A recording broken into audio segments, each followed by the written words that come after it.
తత్తంగడగదరగడగదం తత్తిత్తంగడగదరగడగదం తత్తంగడగదరగడగ దిం దిం తతక దిం తతక జడు తదిం తతక దిం తతక దిం దిం తతక దిం తతక తక దిక్కు తదికినతం తళంగతం తక తదికిటతం తళంగతం తక తదికిటతం తత్తే తన్నత జండు తో తన్నత జండు తన్నత జండు తదన్న తన్నత తిన్న తన్నత జండు దం తన్నత జండు తన్నత జండు తదన్న తన్నత తిన్న తన్నత జండు దం తన్నత జండు.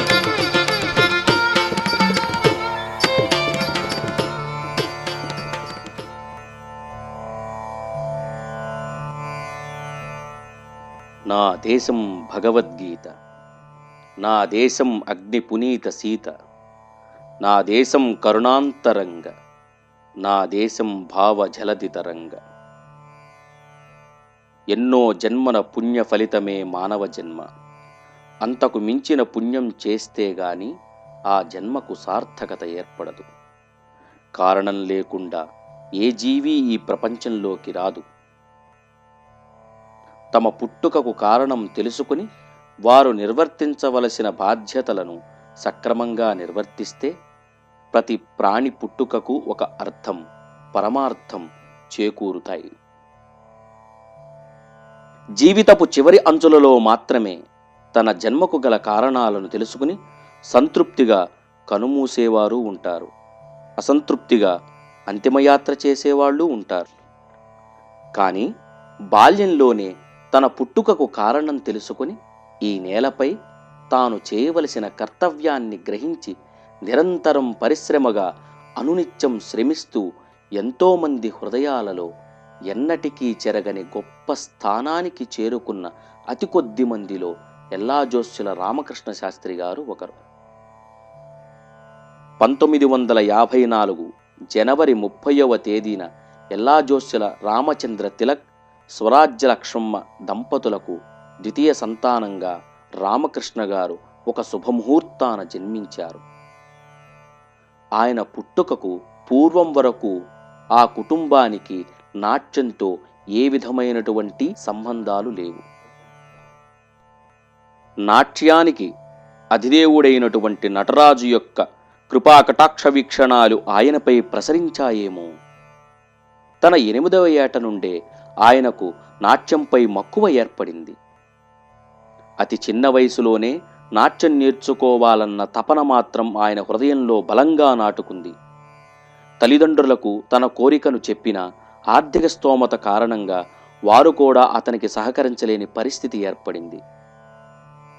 అయినా సరే పట్టు వదలకుండా ప్రఖ్యాత నాట్యాచార్యులు కీర్తిశేషులు చింతా కృష్ణమూర్తి గారి వద్ద కూచిపూడి నాట్య విద్యాభ్యాసానికి నాంది పలికారు.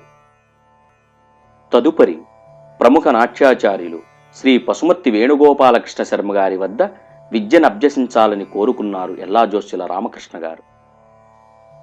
విజయవాడ సంగీత కళాశాలలో ఘంటసాల వెంకటేశ్వరరావు ప్రభుత్వ సంగీత కళాశాల అని పిలువబడుతున్న ఇప్పటి కళాశాలలో ఆయన మాకు కొద్దిగా సీనియర్.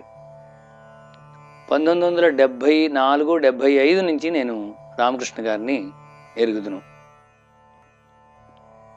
ప్రహ్లాద శర్మ గారు, అలాగే పసుమర్తి వేణుగోపాలకృష్ణ శర్మ గారి దగ్గర కూడా ఈయన కృషి చేశారు కూచిపూడిలో. నిజంగా ఆ గురువుల మహత్యం కూడా కొంత ఉంటుంది, తప్పకుండా ఉంటుంది. శిష్యుడి కృషి కూడా దానికి తోడయి మంచి నాట్య కళాకారుడు అయ్యాడు ఆయన. దినదిన ప్రవర్ధమానముగా గురు కటాక్షముతో నాట్య విద్యలో ఎదుగుతూ ఆ విద్యను నలుగురికి ఎదుట ప్రదర్శించాలని, వారి ఆశీస్సులు పొందాలని ఎంతగానో ఉత్సాహం చూపించేవారు. ఆ సమయంలోనే రామకృష్ణ గారి నాట్యాభిలాషకు ఒక చక్కటి వేదికగా కూచిపూడి సిద్ధేంద్ర కళాక్షేత్రం నిలిచింది. 1965వ సంవత్సరములోనే విజయవాడ రామ్మోహన గ్రంథాలయ వేదిక పైన రామకృష్ణ గారికి నాట్య ప్రదర్శన చేయడానికి ఒక అవకాశం దొరికింది. ఆనాడు వారు కృష్ణశబ్దం, సరస్వతీ పూజ వంటి అంశాలను ప్రదర్శించి వారి నటనతో రసిక జనుల హృదయాలను కొల్లగొట్టి నృత్యాభిమానుల ప్రశంసలను అందుకొన్నారు. అది వారి నాట్యరంగ జీవితానికి ఎంతగానో దోహదపడింది. తదనంతరం ప్రముఖ నాట్యకారిణి వాసిరెడ్డి కనకదుర్గ గారి అధ్యాపకత్వ నేతృత్వంలో విజయవాడ ప్రభుత్వ సంగీత నృత్య కళాశాలలో భరతనాట్యంలోనూ, ప్రఖ్యాత నాట్య కళాకారిణి లంకా అన్నపూర్ణ గారి నృత్య శిక్షణలో కూచిపూడి నృత్య రీతులలోనూ రామకృష్ణ గారు డిప్లొమా పట్టాలను పొందారు. వారి శిష్యరికంలోనే ఎన్నో ప్రాంతాలలో నృత్య ప్రదర్శనలు ఇవ్వడం ప్రారంభించారు. కూచిపూడి నాట్యంలో ప్రశస్తమైనటువంటి ఆంగిక, వాచిక, ఆహార్య, సాత్విక, అంగ, ఉపాంగ, ప్రత్యాంగములలో ఎంతో విశిష్టంగా కూచిపూడి నృత్యాన్ని ఆద్యంతం మనోహరంగా అభినయించేవారు ఎల్లాజోస్యుల రామకృష్ణ గారు. కూచిపూడి నాట్య కలాప సృష్టికర్త శ్రీ సిద్ధేంద్ర విరచిత భామాకలాపంలో రామకృష్ణ గారు సత్యభామ పాత్రను ధరించి భామనే సత్యభామనే అంటూ వారు ప్రదర్శిస్తూ ఉంటే ఎంతో రమ్య మనోహరంగా ఉండేదట. ఎల్లాజోస్యుల రామకృష్ణ గారితో నా పరిచయం 42 ఏళ్ల క్రితం జరిగింది. రామకృష్ణ గారు అనేంత దూరం మా మధ్య లేదు, నువ్వు అనుకునే పరిచయమే. ఎందుకంటే చాలా చిన్నతనంలోనే మాకు పరిచయం జరిగింది. సంగీత కళాశాలలో ఆయన నృత్యం నేర్చుకున్నప్పుడు నేను మృదంగం నేర్చుకోవడం వల్ల, కొన్ని కార్యక్రమాలు కలిసి చేయడం వల్ల అప్పుడు పరిచయం ఏర్పడి, ఆ తర్వాత బయట ఆయన నృత్య ప్రదర్శనలకు నేను మృదంగ సహకారం అందించడం జరిగింది. దేశమంతా తిరిగి ప్రదర్శనలిస్తూ ఎన్నో పేరు ప్రఖ్యాతులు పొందుతున్న సమయంలోనే ఆయన ఆత్మవిమర్శన చేసుకున్నారు. ఈ విద్యను నేర్చుకోవడానికి తాను ఎన్ని కష్టాలు పడింది, ఎంత శ్రమించింది అన్న విషయాలన్నీ ఆయనకు జ్ఞప్తికి వచ్చాయి. ఆసక్తి ఉండి నేర్చుకోవడానికి అవకాశం దొరకక బాధపడే ఎంతోమంది కళాకారులకు ఆయన ఒక ఆసరాగా నిలవాలని అనుకున్నారు. తాను కొలిచే దైవమైన కనకదుర్గ అమ్మవారిని, తన ప్రత్యక్ష దైవమైన గురువు శ్రీ వాసిరెడ్డి కనకదుర్గ గారి పేర్లు వచ్చే విధంగా శ్రీ కనకదుర్గా నృత్య మందిర్ అను కళా సంస్థను 1982 జూలై 15వ తేదీన స్థాపించారు. ఎందరో విద్యార్థుల నాట్యాభిలాషకు చిరునామాగా నిలిచారు. వారి వద్ద నాట్య విద్యను నేర్చుకునే ప్రతి విద్యార్థిని ఆయన సొంత బిడ్డలాగానే చూసేవారు. ఆ విధంగానే విద్యను నేర్పేవారు. నేను అక్కడికి 73లో వచ్చా. మామూలుగా నేను మా నాటకాలకు మేకప్ చేస్తుండేవాడిని. మేము నాటకాలకు మేకప్ చేసేటప్పుడు ఈయన తెలంగారు కలిసి, ఈయన ఆడవేషం తెలంగాణ మగవేషం కలిసి ప్రతి ప్రోగ్రాంకి వచ్చేవాళ్ళు. అక్కడ మేము కలిసేవాళ్ళం అనమాట.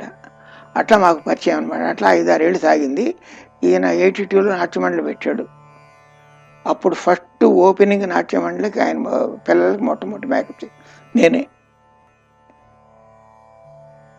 మూసధోరణి మొదటి నుండి కూడా రామకృష్ణ గారికి ఏమాత్రం ఇష్టం ఉండేది కాదు. ఎప్పుడూ ఏదో నేర్చుకోవాలన్న తపనతో, తన విద్యార్థులకు మరెంతో నేర్పాలన్న తపనతో ఆయన ఎప్పుడూ కొత్త కొత్త ప్రయోగాలను చేసేవారు. ఆ ఆలోచనలతోనే విజయవాడ నగరానికి నృత్యరూపకాల శకానికి నాంది పలికారు. మునుపెన్నడూ లేని విధంగా, ఎవరూ సాహసించలేని విధంగా నృత్యరూపకాలను ప్రదర్శించడం మొదలుపెట్టారు. రామకృష్ణ గారు మొట్టమొదట దర్శకత్వం వహించిన నృత్యరూపకం మోహినీ భస్మాసుర. శ్రీమతి డి సుజాతాదేవి గారు రచించిన ఈ నృత్యరూపకానికి రామకృష్ణ గారు ప్రాణం పోశారనే చెప్పాలి.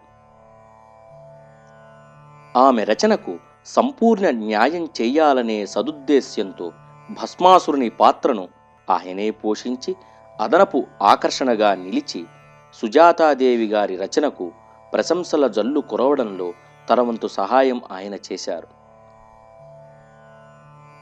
శ్రీ కృష్ణ రామలింగ శాస్త్రి గారు రచించిన మేనకా విశ్వామిత్ర నృత్యనాటికలో దేవవేశ్య అయిన మేనక పాత్రను రామకృష్ణ గారు ధరించడమే కాకుండా మునీశ్వరుడైన విశ్వామిత్రుడి పాత్రను తన విద్యార్థి శ్రీమతి రాజ్యలక్ష్మి గారిచే ధరింపజేసి వినూత్న ప్రయోగానికి నాంది పలికారు.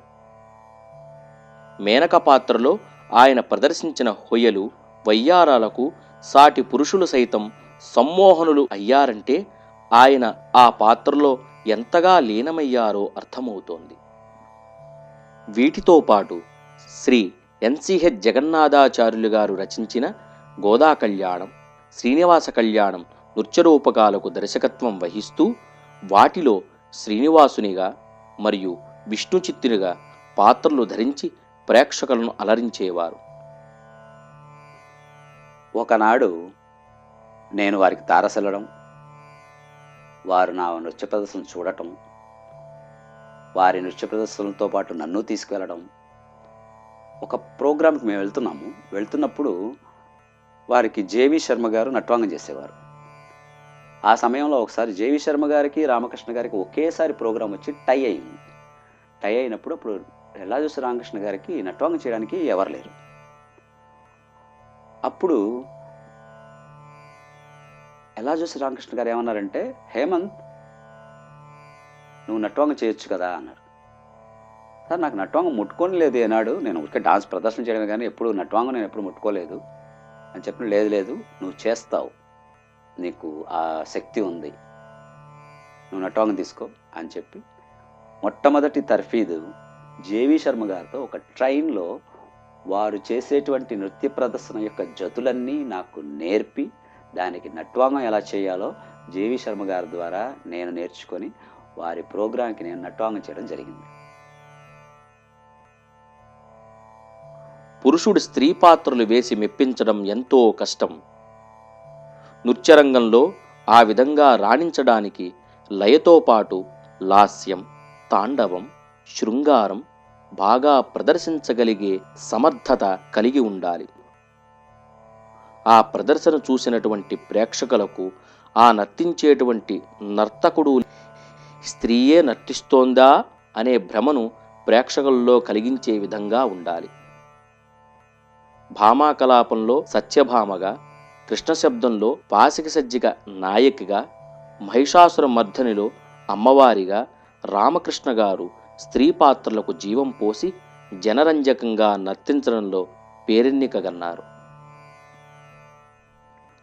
ఒక పార్శ్వం పురుష వేషంలోనూ మరొక పార్శ్వం స్త్రీ వేషంలోనూ అలంకరించుకుని మధ్యన తెరలాగా ఒక గ్రుడ్డను ఉంచి ఇరుప్రక్కలా త్రిప్పుతూ ఒక పార్శ్వం పిదప మరొక పార్శ్వం ప్రదర్శించడమే సదాశివుని అర్ధనారీశ్వర స్వరూపం. కేవలం కూచిపూడు నృత్యరీతుల్లో తప్ప మరి ఏ ఇతర నాట్యరీతుల్లోనూ ఈ రూపం కానరాదు. పూర్వం గ్రామాలలో భాగవతులు తమ ఆటపాటలలో ఈ వేషాన్ని ప్రదర్శించేవారు. మరుగున పడిపోతున్న ఈ ప్రాచీన నృత్య సంప్రదాయాన్ని రచన ద్వారా పునరుద్ధరించడానికి కేఎల్ఎల్ ఆచార్య గారు ఎంతగానో శ్రమించారు. రచయిత శ్రమకు కృషి పట్టుదలను జోడించి అర్ధనారీశ్వర నృత్యరూపకానికి దర్శకత్వం వహించడమే కాక అర్ధనారీశ్వరుని పాత్రను ధరించి తన నృత్య కౌశలంతో ఎంతో శోభాయమానంగా తీర్చిదిద్దారు రామకృష్ణ గారు. పల్లెజనులు కూడా ఆనందింపచేయాలనే ఉద్దేశంతో ఎంకినాయుడు బావ పట్నమెళ్ళొచ్చాడు, లంబాడి నృత్యం వంటి జానపదాలను కూడా ప్రదర్శించి ప్రేక్షకులను రంజింపచేసేవారు. కొన్ని ప్రాంతాలలో అయితే ఆయన్ను లంబాడి రామకృష్ణ అని పిలిచేవారట. దీనిని బట్టి ఎంత చక్కగా ఆయన ఆ లంబాడి నృత్యాన్ని ప్రదర్శించేవారో అర్థమవుతోంది. ఎదిగే కొద్దీ ఒదిగి ఉండాలి అనే విషయాన్ని ఆయన ఎన్నడూ మరచిపోలేదు. నాట్యరంగంలో తమకంటూ చక్కటి స్థానాన్ని పొందిన కోరాడ నరసింహారావు గారు, వేదాంతం ప్రహ్లాద శర్మ గారు, పిపి ఆనంద గారులతో కలిసి ఎన్నో ప్రదర్శనలు ఇచ్చారు. ఆయనతో నేను దాదాపుగా 6-7 బ్యాలెస్లో సహపాత్రదారుగా చేయడం జరిగింది.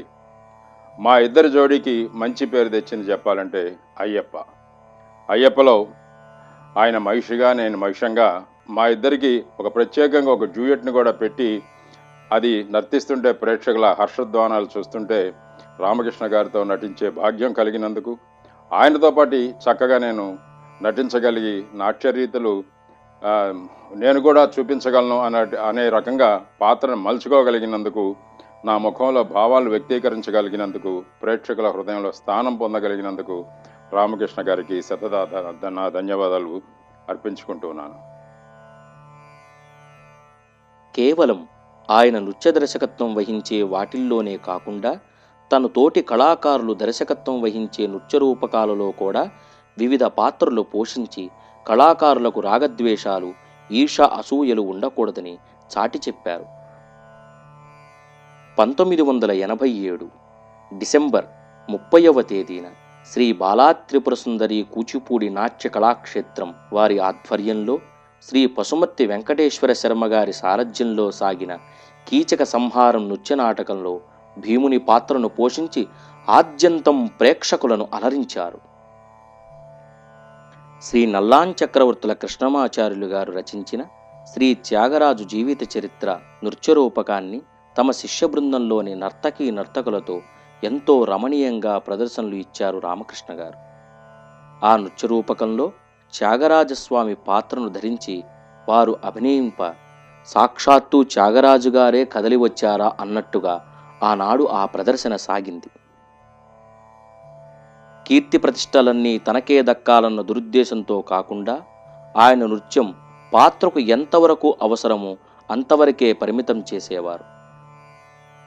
అవసరం లేనప్పుడు పాత్రలన్నీ శిష్య బృందంతోనే చేయించి నట్టువాంగం మాత్రం దగ్గరుండి చూసుకునేవారు.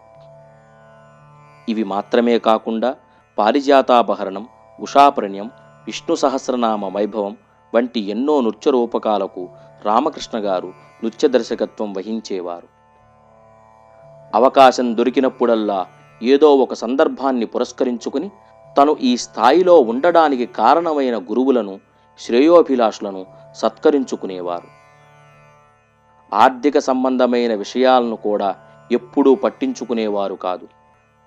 ప్రదర్శనల ద్వారా వచ్చిన పారితోషికం గాని, నగదు గాని, బహుమానం గాని పూర్తిగా స్వంత ఖర్చుల కోసం కాకుండా సాధ్యమైనంత ఎక్కువ మొత్తాన్ని కొత్త కొత్త నృత్య రూపకాలు తయారు చేయడం కోసం వినియోగించేవారు. నిజమైన గురువు ఎప్పుడూ కూడా తన విద్యార్థులకు ఏమీ నేర్పించడు. ఎదుటివాళ్లను చూసి నేర్చుకునేలా మాత్రమే తన విద్యార్థులను తీర్చిదిద్దుతారు. వీలైనన్ని ఎక్కువ ప్రదర్శనలకు ఆయన తన విద్యార్థులను తీసుకెళ్లేవారు. తమ కంటే పెద్దవాళ్లను ఎలా గౌరవించాలో, చిన్నవాళ్లతో ఎలా మర్యాదగా నడుచుకోవాలో, తోటి కళాకారులతో ఏ విధంగా స్నేహపూర్వకంగా మెలగాలో ఆయన ప్రత్యక్షంగా నేర్పకనే పరిస్థితుల ద్వారా, చుట్టూ ఉండే వాతావరణం ద్వారా నేర్పేవారు. ఆయనలో నేను చాలా చాలా చాలా రేర్గా చూసిన అంశం, తప్పకుండా ప్రస్తావించవలసిన అంశం ఏంటంటే సాహిత్యాన్ని పూర్తిగా అర్థం తెలుసుకుని అవసరమైతే ఒక చోట ఎక్కడైనా చిన్న పొరపాటు చేసినా సరే నెక్స్ట్ ప్రదర్శనలో కరెక్ట్ చేసుకోవడానికి అతి సహృదయం కావాలి. ఆ సహృదయం ఉన్నటువంటి నాట్య విద్వాంసుడిగా నేను రామకృష్ణ మాస్టర్కి పెద్దపీటే వేస్తాను విజయవాడ కళారంగంలో. పురాణ ఇతిహాసాలకు మాత్రమే కాకుండా జాతికి ఊపిరి స్వాతంత్రం, అల్లూరి సీతారామరాజు, కృష్ణదేవరాయలు వంటి సామాజిక, చారిత్రక నృత్య నాటికలకు కూడా పాటల సన్నివేశాలలో ఆయన రూపొందించిన అనువైన నృత్య సొగసులు వాటి రమణీయతకు ఎంతగానో దోహదం చేశాయి. పురాణాలలో, నాట్యశాస్త్రానికి సంబంధించిన గ్రంథాలలో నర్తకికి ఉండవలసిన లక్షణాలను గురించి మాత్రమే వర్ణించారు.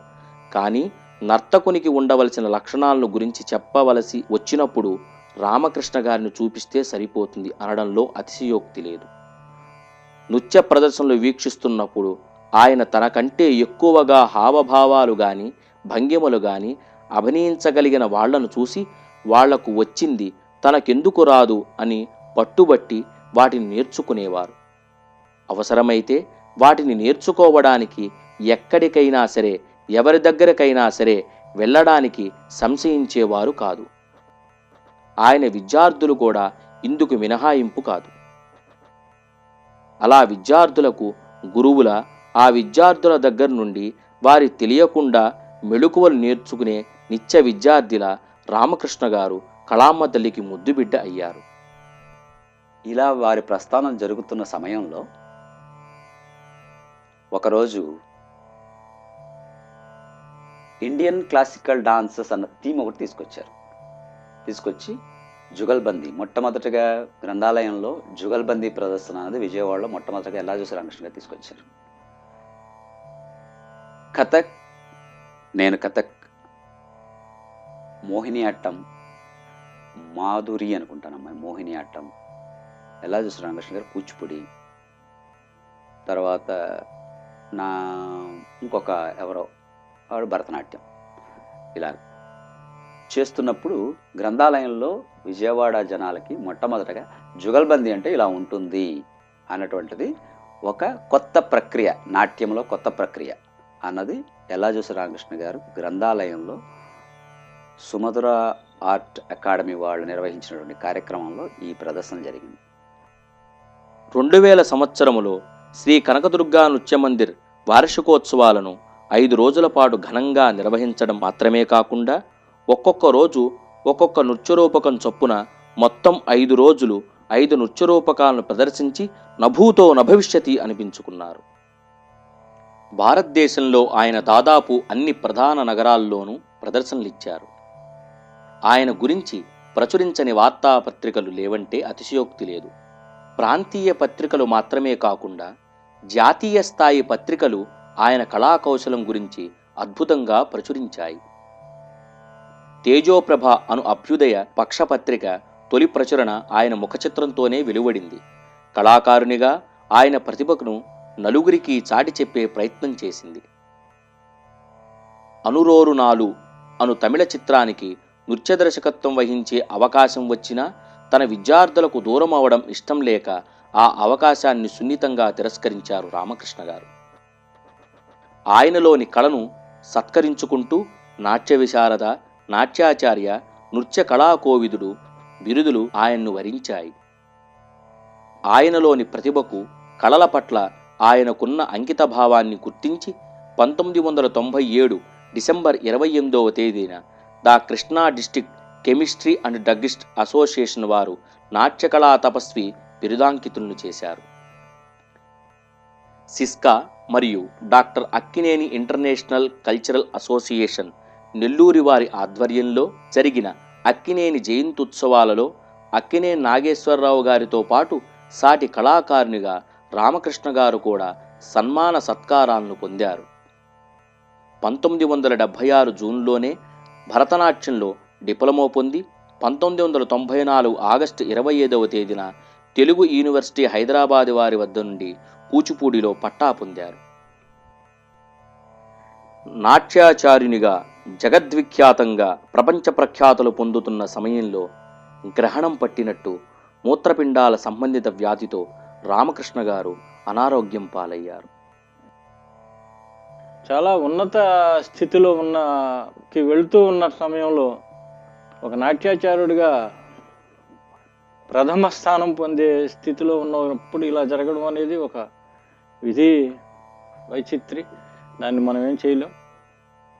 మీరు పూర్తిగా ఆరోగ్యంతో తిరిగి కోలుకోవాలంటే నాట్యాన్ని వదిలిపెట్టక తప్పదు అని వైద్యులు చెప్పినప్పుడు నాట్యాన్ని విడిచిపెట్టిన రోజు నేను బ్రతికి ఉన్నా చనిపోయిన వాడితో సమానం అని చెప్పి ప్రదర్శనలు ఇవ్వడం కొనసాగించారు రామకృష్ణ గారు.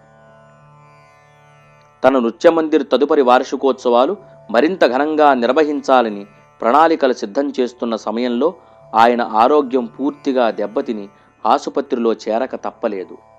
అంత అనారోగ్యకరమైన పరిస్థితుల్లో ఆసుపత్రిలో ఉన్నా సరే ఆయన మనసు మాత్రం నాట్యం మీదనే ఉండేది.